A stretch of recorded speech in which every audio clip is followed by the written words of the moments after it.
તમે છો, હું છું, આપણો સ્ટાફ છે, આપણી સ્કૂલ છે ને આપણું કામ છે. કેમ કે આપણે યુટ્યુબમાં આવ્યા છીએ. મને ખબર નથી, કાલે ઘરે પહોંચી અને કોકનો ફોન આવ્યો કે બેન શું કરો? કીધું ઘરકામ.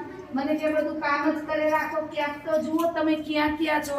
મેં કીધું ભાઈ ક્યાં છું, મને બતાવો જોઈ.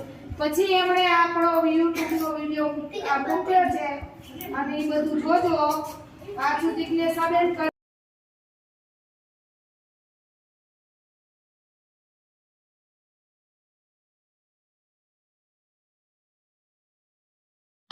તેને માટે જમણી બાજુ સીધા જાય.